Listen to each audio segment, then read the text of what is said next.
everybody. This is Tammy with Therapy Talk and Tammy Pauline. I have an amazing guest with us. Her name is Haley. And Haley, why don't you just tell us a little bit about yourself and maybe the topic that we're going to chat about today, if you can. Yeah, thanks, Tammy. I'm Haley Niichel. I am a spiritual coach, yoga teacher, breathwork and meditation facilitator. It's really my passion to create containers and experiences for people to experience something outside of the norm. I'm a big fan of altered states reached through breathwork and meditation. And yeah, I love sharing these practices with people because it makes such a profound impact, which I'm sure we're going to get into. Yes, I'm so excited. So Haley, how did you get into this, or where did the interest like pull from? Yeah, absolutely. So I found yoga in 20 is it the end of 2013, the beginning of 2014. And I was coming to it because I was a neurotic and anxious mess. I struggled with anxiety and depression. I kind of ping-ponged back and forth between them, like very common, most people kind of tend to do, for my whole life. I mean, as a child, I was a nail biter. Um, I was an insomniac. I had a lot of trouble sleeping. I had a lot of troubles with my anxiety, but there was never really a term given to it. Like I was raised in a small town. My parents are very simple. It just was like, oh, you're just a worry wart. Stop worrying. Yes, I was yes. never really given like the Mhm. tools to work through this. So I came to yoga in the asana, the stretching, right? Like the poses. What was that And called I with the stretching? Asana is actually the Asana? name for that. So yoga as a whole is more of it's a technology, really. It's not just stretching. So the West, Western culture, we tend to look at yoga like it's something that we do on our mat in maybe a heated room with lots of poses, lots of stretches. Yeah. But in reality, that's just a very small piece of what yoga actually encompasses. And we'll get into that. But I found yoga and the stretching, and I loved it because I loved the shift it was creating in my mental state. I would feel much more relaxed. But it didn't tend to, stick with me. It was kind of like I would feel good for a little bit. So I just kept being more and more curious. I took a beginner's, intro to yoga. I did hot yoga. I found a private teacher, worked with him pretty consistently for a couple of years. And then I had a sort of a dark night of the soul. It was sort of like all of the issues in my life kind of came to a head. So You something call that I that left out, dark, I'd struggled with substance. sorry, you Dark call that night of dark the night of soul. the soul.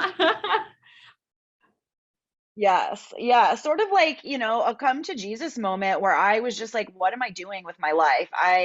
Was, Ah, I had a functional substance issue. I was a functional cocaine addict. Like I loved Coke and I liked to drink and I liked to dissolve and I like to, disappear, I like to get out of my head, I guess. Right. But I was using substance. I left a relationship in 2018. I was hating my corporate gig. I worked for Wells for 13 years. And I was just kind of at a crux where I was like, something has to change. I hired a life coach. She strongly encouraged, just kind of like a prerequisite. Like, she's like, you need to meditate if you want to work with me. Um, so gave me some recorded meditations, guided. I started just sitting silently with myself, and that is where things really started to shift. Within a really? couple of months, I was questioning my relationship with alcohol. I was experimenting with sobriety. It was the first sober birthday I'd had since like the age of 16, was September of 2018, my first sober birthday. Um, and within 6 months of meditating, I had come to the decision that I was going to quit my job and see what happened, basically. I decided to go to India after I quit my job to take a yoga Wow. training That because is so cool. I didn't think I wanted to teach necessarily. I just really wanted to go for the experience, to learn something. But then when I got over to Rishikesh and I wound up at a tantric kriya kundalini training and just had very transcendent, very powerful experiences that I'd only ever really experienced anything similar with psychedelics, to be honest with you. That was really the only thing that I had ever experience that was remotely similar to what was happening in India. And then I came back and committed to the practices, and then it just sort of like that was just the next natural step, is that I loved them, they were shifting me, and I wanted to share them with others. And so then I've just kind of been on this journey ever since, taking a 200-hour training with Sattva Yoga Academy in Rishikesh, a 500 hour 300-hour training. I'm a 500 registered yoga teacher. And then A I've lot. also done a Vedic astrology training, which works really well with the technology of kriya and meditation and breath. So that's kind of how I found this. So now I'm alcohol free for almost 4 years, cocaine free for almost Congratulations. 4 years. I quit smoking cigarettes. I quit my corporate job. And so now I'm just doing this full time, Yeah, sharing the practices and teaching and coaching. And yeah, that's where I'm at. that is so cool. I have so many questions, I don't even know where to begin. So was it the meditation, the yoga, the breathing, or maybe just all of it together, which kind of like led you on this trail of healing? Or can you talk a little bit more about that for somebody like me that doesn't Yes. know a lot about this stuff? It's super fascinating. Yeah, so I would love to share a little bit, because it's really all of them together that Yeah, that's what it creates sounds this like. like profound shift, because yoga has 8 limbs. So we talk about like limbs of our body, right? Like arms and legs. Um, the body is not a body without all of it, right? Just like yoga is not yoga without all of the aspects. And there's no real order, sequential order that you have to do things in. It's an integrated approach, holistic. So we're talking about body work, movement, like asana, stretching, different ways of moving your body, though. I'm a very active person, dance. The breath work, pranayama, is a limb of yoga. So it's working with your breath, because the breath is what unites us to our body. It's what unites us to the present moment. It's how we can find presence. And it's Yeah, the only function of the body that is both automatic and something that we can kind of step in the driver's seat of and control. And so when we learn how to manage our breath and learn how to breathe properly, it has a profound shift on our energetic state. Um, and shifting our energetic state can really shift our perception, our experience, our narrative. Um, so it's really a multi-tiered approach. Like I like to say, breath work, and I'll define it here too. Breath work refines your energy. Meditation refines your mind. And so when we learn how to master our mind and master our energy, that sort of lends itself to like a mastery of life, mastery of your experience. Because a lot of us, and I still am, I still get triggered. We sort of like fall victim to external circumstances, right? absolutely. Like it really Yeah. triggered, wrapped up. So yeah. Um, Breathwork really just encompasses any practice of intentional breathing. It's a really vague term. Okay. The yogic Sanskrit term is pranayama, if you've heard that. Prana means our life force energy. Yama means to tune. So we're starting to manage our energy through breath control and manipulation. So there's all different kinds of techniques, like intense, maybe you've heard Wim Hof breath style, or holotropic breath, shamanic breath, tantric breath. Really, the intention is all the same, is to learn how to manage your energy and to release stuck energy, release Yes, stuck I love emotions that you've been holding on to. that. All of that can happen during a breath practice. Nice. So is it easy to learn? I know you have to go through all this training and breath work, but for somebody like me who's in the field of mental health, how could I like take maybe some knowledge from you and like Mhm. apply it to clients? I do a lot of trauma work. I do EMDR. But everybody these days has depression, anxiety, PTSD to some extent, trauma, obviously lots and lots of stress in the world and grief and loss and all of those things. So how would you be able to help somebody like me help like my people? And if so, what could I do? Yeah. So, I mean, this is a really super common question. Like, well, how do I start? Yeah. A good place to start is to just do some deep rhythmic belly breathing. So many of us are breathing we're not utilizing the full capacity of the lungs. The Shallow lungs are breathing is what actually, I call yep, it, right? Yeah. shallow breathing in the chest. So when we're breathing short, shallow, and quick up here on the top part of the chest, we're not engaging the diaphragm, which is Okay. the muscle that helps contract and expand the lungs. And for those of us who So don't know what a diaphragm is, it's like right belly. underneath kind of our breastbone belly area. Yes, right Yeah. underneath the rib cage, kind of. So I Gotcha. like it's like if you put your hand on your like near your belly button, Mm-hmm. that's kind of the like the anchor of where I tell people to focus their Like you put it awareness. like this on your belly. Right Okay. here on the low Gotcha. belly. Okay. Yep. So this is really what we want to expand and contract, meaning like blow up like a balloon and then draw it in. Okay. Because when we engage the diaphragm, it activates our parasympathetic nervous system, which is the rest, digest, restorative Mm-hmm. piece of our nervous system, versus the sympathetic, which is fight or flight. It's when it, Right. the problem is we're like locked into that because of, I mean, oh my gosh, just the socioeconomic environment, the Oh my culture, gosh. like where we're at. Right. So there's sort of this like, I think we're in a really beautiful time because I think people are like, it's tough, it's challenging, and a little painful, but I think people are like desperate enough to try anything at this Mhm. point. And that's why I love breathwork too, because it's this tool that you've just always got. You can do it wherever you're at. So you don't need a big room, Right. you don't need technology. Hmm. You just need to be, sounds like just present with your body. Yes. Presence with your body, presence with what is. So Yeah. going back to this big, like, good place to start, just some belly breaths. Great. When you're feeling triggered or stressed, or even if you just want to, if you're listening to this video right now and you want to try it, is Yeah. just placing a hand on the low belly. I say low belly, but really right around your belly button's fine, maybe Okay. just slightly below that. And then starting to breathe in through the nose. We'll talk about why it's important to breathe through the nose, in through the nose and out through the nose, using your low belly. So as you inhale, blowing up the belly like a balloon. So the belly should be getting bigger, okay? And then on the exhale, it's like you're drawing that belly button in Oh, towards I maybe felt even the the difference spine. in that. Hmm. Yeah.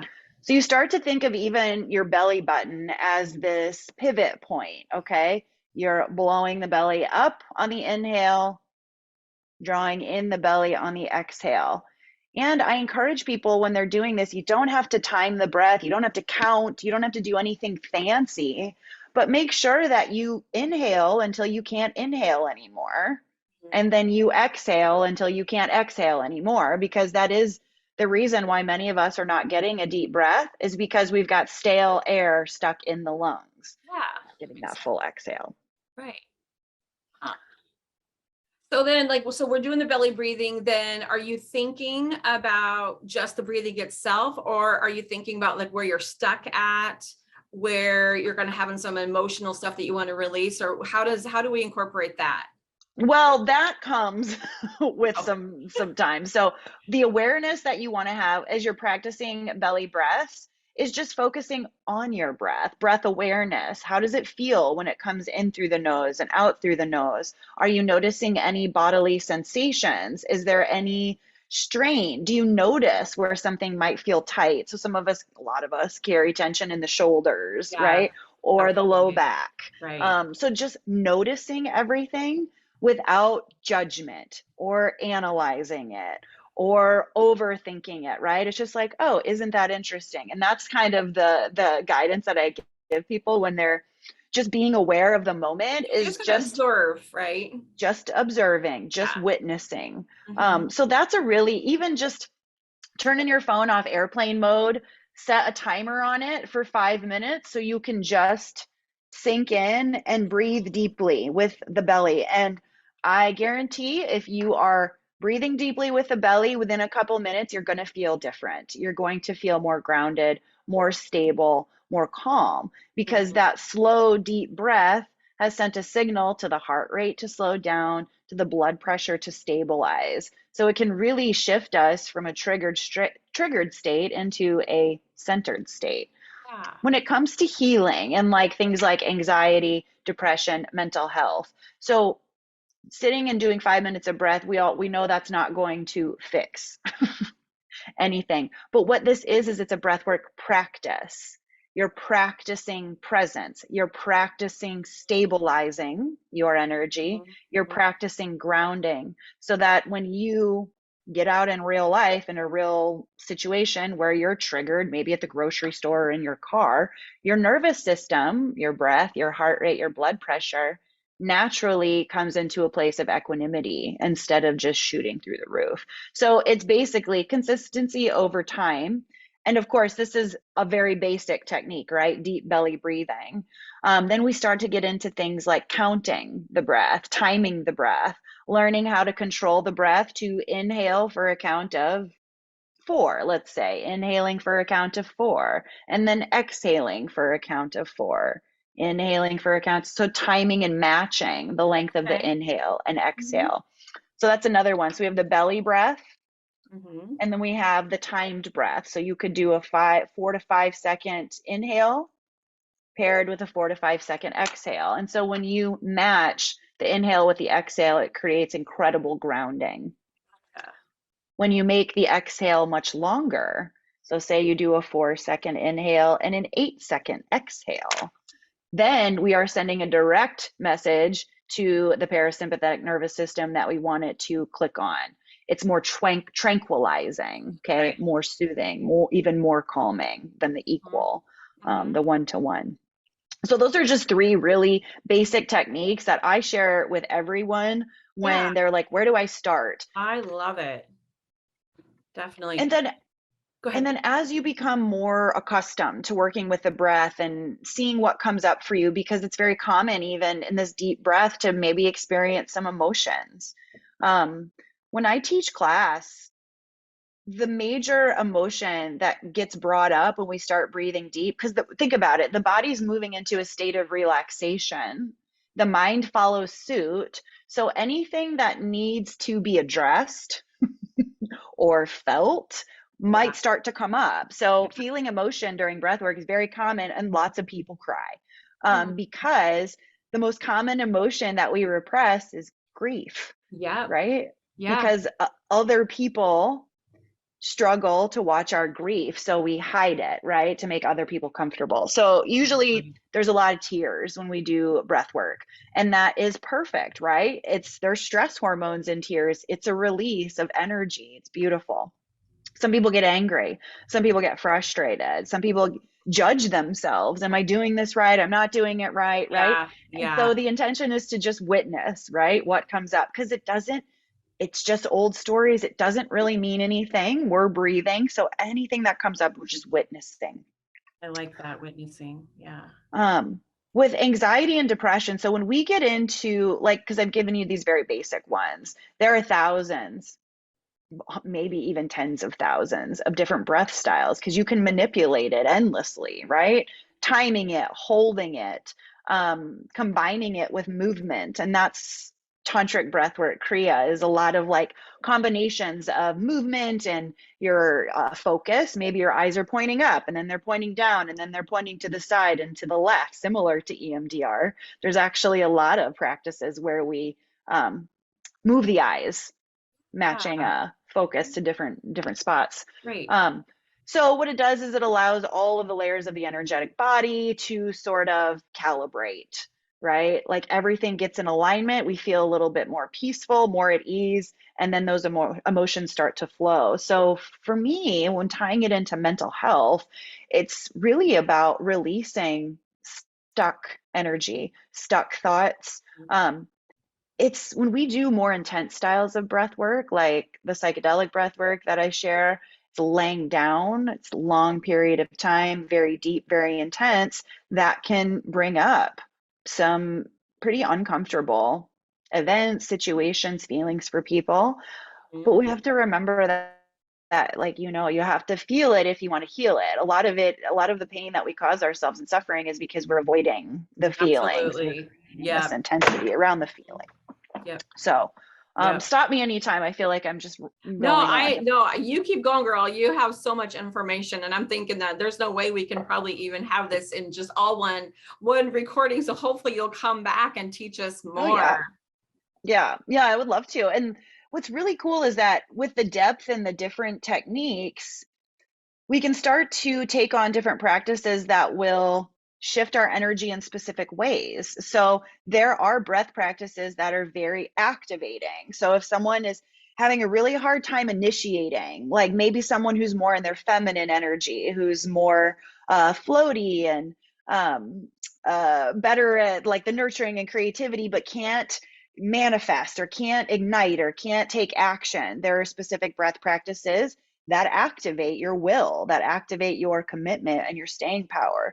There are certain practices that can activate the third eye, where we're looking for more clarity and intuition and a knowing. I work with a lot of grounding practices because that is a really good place to start. We don't want people, coming in my door and doing these like crazy, super activating breath practices when we're not even quite mastered grounding yet. That's a Yeah, you really need the important aspect. foundation of that, I'm sure, to build on Yes. it. Yeah. And that's really kind of how I approach just sharing any practice in general is like we start simple, we start basic, and we build and titrate. Even with meditation, I don't ever tell someone to go from 0 minutes a day to 20 minutes a day. It's not really sustainable. It's a long Mm, time. no. So we just go minutes. We start with minutes a day and we just build. Mhm. And Tammy, I've seen profound shifts. I mean, obviously in myself, I can share some before pictures with you of what I used to look like, how I used to speak, the words and the verbiage I use, my language, I think it changes the everything shifts. way that, I'm sorry, you're like, it changes your like physiology. I'm not saying the word right, but it changes you physically. Yes. So with the breath work, you're kind of getting down to a cellular level when it comes to healing. And this kind of, I mean, we could spend even like hours just talking about, Himalayan yoga Vedantic theology and how the breath actually changes cells, how it changes, can shift DNA. And Right. so there's just a level of, gosh, I don't even know how to describe it. Vitality is a good word to Oh, use. okay. Yes. So this increased vitality, I call it like the kriya glow because kriya is the name for this tantric breath work. Yeah. The kriya glow, your skin improves, digestion, sleep. You'll probably, once you start practicing breath work and meditation on a regular basis, you'll probably just naturally start taking better care of yourself. It Hmm. doesn't become this such a like forceful, effort filled way of being because this is how I used to be. It was like, meal prepping and weighing out my food and busting my ass at the gym all the time and but I was miserable and I just wasn't feeling that like fulfilled happiness. And when I started focusing on the internal, then the external just kind of fell into place. So just naturally more active, naturally take better care of myself, naturally eat more nutritious foods. Yeah. um it really just aligns. Beautiful. Wow. That's amazing. So I I am like kind of like speechless right now. My mind is reeling on like some of the stuff that I've learned and like how your Hmm. cells hang on to trauma, and then like even in utero stuff, like I ask people like their birth story often to like get like maybe their mom's energy during that time of like birth, which might equate to like some of the issues and problems that they're having now that they can't even figure out because they're sorting through so much trauma and they feel like, okay, I feel like I worked through all that, but there's still something there and I don't know what it Hmm. is. So it sounds like a lot of what you do with breath work might definitely release a lot Hmm. of those types of things. Oh, absolutely. And somatics has really become a buzzword, and Yes. it's another vague term which just basically means any practice that facilitates a mind body connection, Hmm. right? And Hmm. so I'm convinced that tantric breathwork and kriya is like the original form of somatics because it's using the mind body breath connection to facilitate healing. Yeah. um, it's I mean, we hear the term, the phrase all the time, the issues are stored in the tissues. Well, we can't just like open up our tissues and like pull it out, right? Like we have to facilitate sort of a port of entry and presence is that port of entry, right? We have to get present. We have to be mindful. We have to be in the moment because that's the only time healing can occur. You Yeah. cannot be in a healing state and be thinking about your grocery list tomorrow or what you're going to do later. Yes. It doesn't Right. work like that. Yeah. So I feel like meditation and breath is sort of a nice way to get present. Teach yourself how to get present, how to recognize you know, your body's cues.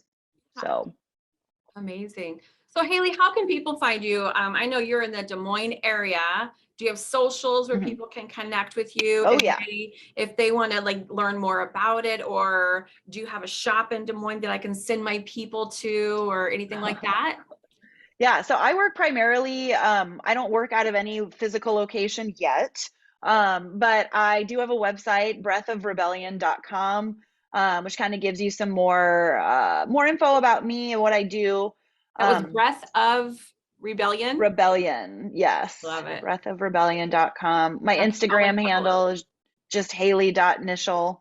But I do like to educate a lot because honestly, before I went to India, I don't think that I didn't go with the intention of becoming a breathwork facilitator. I just went over there because I wanted to go over there. But Yeah. there really wasn't a lot in this community at the time. Yeah. Um, and still, still I have a lot of friends that have never done breath work, trying to work on them to come in. Um, but it's important that we illuminate and highlight this and not like even centering myself. There are many in town with different styles, and it's all about like experimenting with what works for you, Mhm. experimenting with different styles of breath work, different teachers, because really, like, I'm just here to help guide you into a deeper state. You're really doing the work.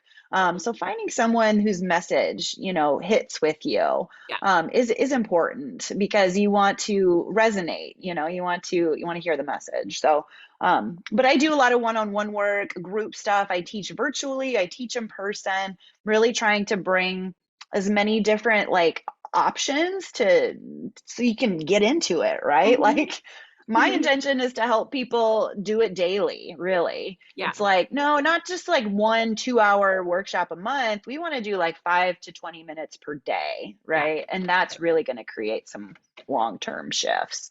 So, Yay.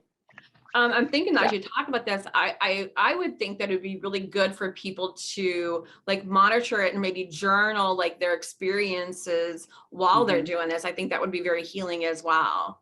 Oh, absolutely. I mean, we encourage people to bring something to write with to, the bigger, longer in-person events, because that is when we get our downloads and insights is like when we're standing in the shower, when we're about to fall asleep, it's because we're Yeah, relaxed. right. Like you It is never very really true. came up with the solution by sitting down and thinking really hard about it. Yeah, You that's a allow really it to good point. come.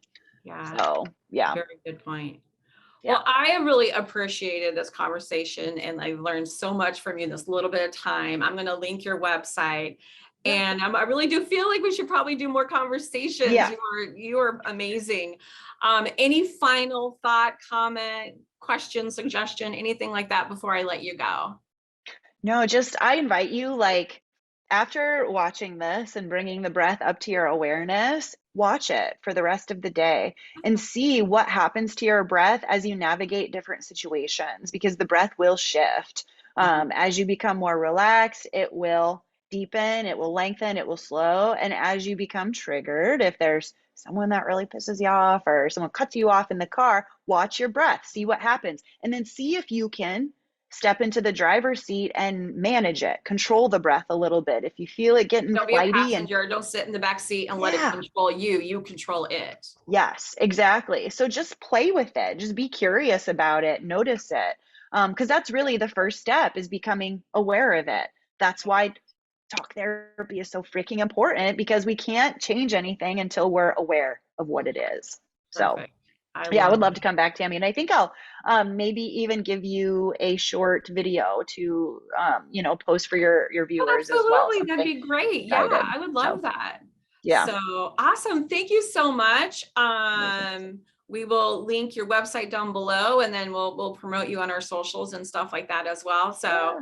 I really appreciate you and the work that you're doing. So it's really, really important in this day and age. It is super, super stressful out there. It feels like Yeah. the last few years, it's been out of control. More people are suffering more than ever. Of course, they probably said that years and years ago as well, but it just feels very dark, very heavy out there, and people are carrying so much stuff. So anything that somebody can just pick up on to learn a new technique to help relieve and release some of that negative energy is going to be super important. And I really appreciate your work and what you're Yeah. doing. Thanks, Yeah. Tammy. Appreciate it. All right. Well, we'll talk to you later. All right. Bye. Bye.